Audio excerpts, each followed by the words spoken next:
Un tagad mēs pievērsīsimies pēc statistiskiem rādītājiem, kuri tad ir tādi veidi, kā aprakstīt tos datus, kas mums ir iegūti un pēc kā mēs varam kaut ko secināt. Ok, tātad parunāsim par šiem te rādītājiem, kas te ir 1, 2, 3, 4, 5, 6 rādītājiem, un tad iziesim cauri vienam piemēram, kur tad mēs varētu, kur mēs tad izreikināsim pilnīgi visus šos te rādītājus. Tātad vidējais aritmētiskais, man liekas, jūs to esat dzirdējuši. Tiem, kas man nezina, mani sauc Ernests, esmu iegūs 100% matemātikas eksāmenā 2. vietu valsts olimpiādē un 1. vietu zinātnisko darbu konferencē, bet tagad mans mērķis ir garlaicīgo matemātiku paskaidrot jauniešiem saprotamā valodā.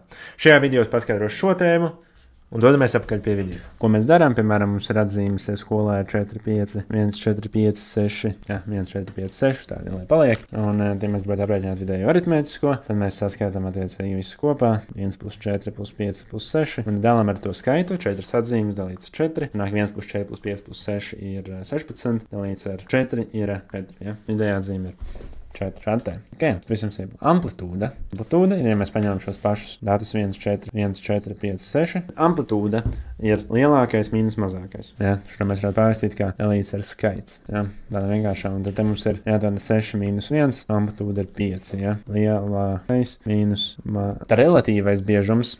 Absolūtais un relatīvais, tā ir absolūtais, lūtais, jā, tātad cik reizes atkārtojās, un tad relatīvais ir tātad procents, jā, vai daļa no visa. Jā, un kāds iztīs, es jums pēc tam pateikšu, jā, bet tādas, tas ir tas, kas pagaidām jums jāsaprot, kad jūs redzēsiet piemēru, jūs uzreiz sapratīsiet. Ka absolūtais un relatīvais biežums bija tas, par ko mēs jau runājām iepriekšējā reizē. Un tā moda mediāna, tā nāka moda, vērt atkārtojas visbiežāk. Mēs vienos moda kā mode, jā, ļoti līdzīgs vārds, un tas, kas ir modē, to nesā visi, jā, tas, ko visbiežāk redzīja. Tā mediāna. Ja tu esi ticis šitik tālu un tev tas likās noderīgi, tad būšu ļoti pateicīgs, ja tu uzspiedīsi pogu abonēt, jeb subscribe, lai es varu turpināt palīdzēt tev uzlabot savas matemātikas zināšanas. Apstīsimies, kā to tā formāli pateikt. Tagad mēs vidējais elements, tad ja vidējais elements vai tā kā mērījums, ja, kad dati sakārtot augošā. Tas nozīmē, ka puse no datiem atrodas, puse no datiem ir mazāk nekā mediāna un puse no iegūtiem datiem lielākā mediāna. Ja, un šādus tev ir dažādas rādītājus, šādi dažādi statistiskie rādītāji ļauj vieglāk aprakstīt, ja, dot lielāku ieskatu iegūtajos datos. Nu, un paņemsim reku piemēru atkal no mūsu labā uzticīgā uzdevuma MLE. Reku mums ir. Šādi mēs paņemsim tikai datus, nevis uzdevumu. Tāda reku klāsts audzinātne izrakstīja žurnāla Kristīnas atzīmes. Reku mums Kristīnas atzīmes, un tagad mēs paņemsim tādus atzīmu intervālus. Varbūt mēs varam dabuliņu smuki ielikt iekšā. Te varbūt, ka mēs varētu. Nē, tas ir template. Laikam nebūs. Pašam būs manuāli viss jādara. Tā ir atzīme intervāls. Jā, tāda būs, piemēram, no 1 līdz 3 mums interesē. 1 līdz 3, 4 līdz 6, 7 līdz 8 un 9 līdz 10. Okay? Un tad pirmais, kas mums interesē, ir absolūtais biežums. Un kas ir absolūtais biežums? Vienkārši skaits. Cik reizes atkārtojās atzīmes, kas ir no 1 līdz 3, 4, 6. Jā, tad mums ir absolūtais biežums, biežums, tas vienkārši ir skaits. Jā, tas vienkārši ļoti sarežģīti pateikts skaits. Absolūtais biežums. Tik bieži tas atkārtos. Tā no 1 līdz 3 mums ir 1, 2.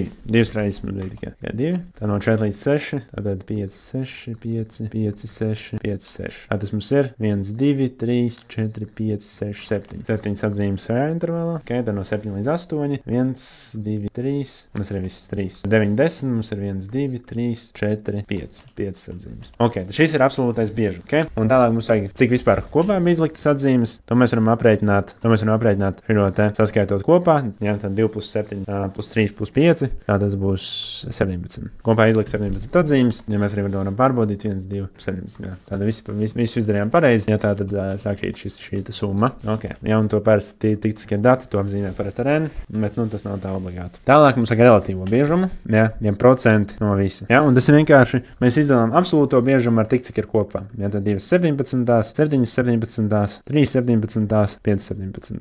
Ja, mēs arī, protams, varam izmantot kalkulātoru, lai tātad dabūtu ar komatiem. Varbūt mēs to varam ātri izdarīt. Tātad 2 17 ir kaut kāds 0,12 aptuveni, tad 2, tad 7 17 ir 0,41 aptuveni, 3 dalīts. Jo te nekur nesanāks tāda laba skaitļa. 0,18 un tad 5 17 0,29. Un, ja viss ir pareizi sarēķināts, kopā vajadzētu sanākt vienniekam. Ja relatīvā biežuma, ja mēs saskaitām visus relatīvos biežumus, tad vajadzētu būt 0. Un šajā gadījumā tātad 0,12 plus 41 plus 18 un plus 29 ir 1. Tad tā ļoti pareizi.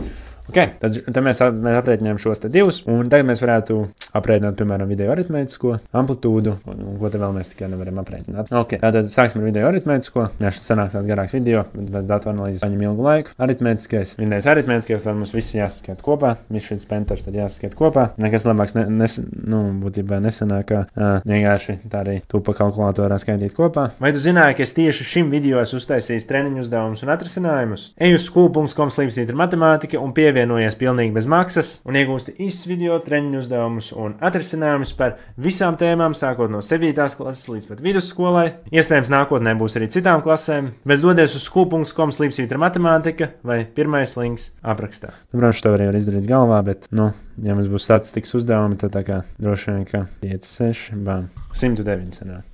Sanāk 109, un mēs dalām ar skaitu, kas ir 17. Jā, dalām ar 17. Jā, statistikā, kad šāda skaita nekas smuks nesanāk, sanāk 6,41, un tā arī būtu vidēja atzīme, kas parādītos, piemēram, meklasē. Jā. Un tālāk mums jārēķina tāda lieta kā amplitūda, amplitūda, un tad amplitūda lielākā mīnus mazākā vērtība, ja mēs zinām, kādā šajā ranžā mēs svārstamies, un te mums ir sākot no vieninieka un līdz par desmitniekam, jā. Mazākā vērtība ir 1, lielākā vērtība ir 10, mazākā ir 1, tad amplitūda ir 9. Okay? Tātad mēs aprēķinājām absolūto relatīvo, vidējo un amplitūdu. Tad aprēķināsim modu un mediānu. Tad modu nemaz nav jāaprēķina. Tātad tā, kur atkārtojas visbiežāk. Tad mums droši vien nedara šis te. Mēs varētu teikt, ka visbiežāk atkārtojas vērtība, kas no 4x6, bet te mums vajadzētu droši vien veikt atsevišķu tabulu, kur mēs tādu skaitītu atsevišķi. Jā, katru atzīmi atsevišķi. Bet tā skatoties, tad vieninieki mums bija 2, četrnieki nav neviens, piecinieki mums ir 4, sešnieki mums ir 3, joprojām piecinieki uzvar, septītnieki ir 3, astotnieki nav neviena, devītnieki ir 2 un desmitnieki ir 3. Tātad uzvar piecinieki, jo piecinieki ir vesela 4. Jā, sanāk, moda ir 5. Moda ir 5, jo piecinieks atkārtojas visbiežāk, un attiecīgi mediāna būtu, ja mēs tos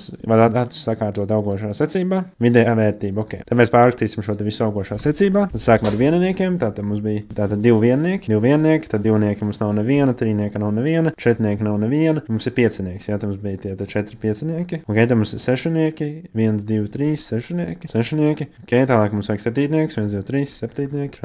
Šādi. Mums vajag astotnieks, kurš nav neviens, un tam mums ir devītnieki. Devītnieki mums tikai 2, un desmitnieki mums 3.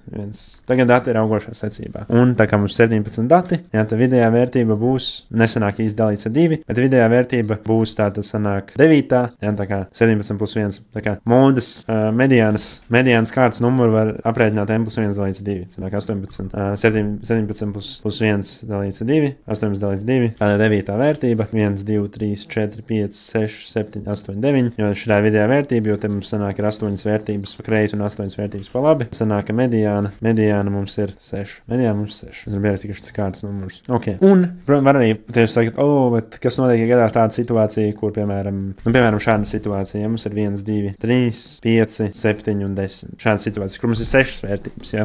Un te jūs teikt, rekur, tas sanāk, ka m plus 1 dalīts ar 2, tad sanāk būtu 6 plus 1 dalīts ar 2, tas ir 3,5. Tas nozīmē, ka te pa vidu jābūt arī mediānai. Un ja ir tāda situācija, ka mediāna ir starp diviem skaitļiem, tad tas, ko dara, aprēķina vidējo aritmētisko starp tiem skaitļiem, sanāk, ka mediāna būtu 3 plus 5 dalīts ar 2, vidējais aritmētiskais, būtu 8 dalīts 2 ir 4. Šādi te var apiet arī to situāciju. Ok, bet tikko diezgan efektīvi. Tātad 15 minūtēs mēs pārunājām. Tātad izrunājām galvenos statistiskos rādītājus. Vidējais aritmētiskais ir summa dalīts ar skaitu, amplitūda ir lielākais mīnus mazākais, absolūtais biežums ir cik reizes atkārtojās, relatīvais biežums ir tas, cik reizes atkārtojās pret kopu datu kopskaitu. Tad moda ir tā vērtība, kas atkārtojas visbiežāk, un mediāna ir sakārtojuma datus augošā secībā, un izvēlamies vidējo vērtību. Tādā veidā puse no datiem ir mazāka par mediānu, puse no datiem ir lielāka par mediānu. Jā.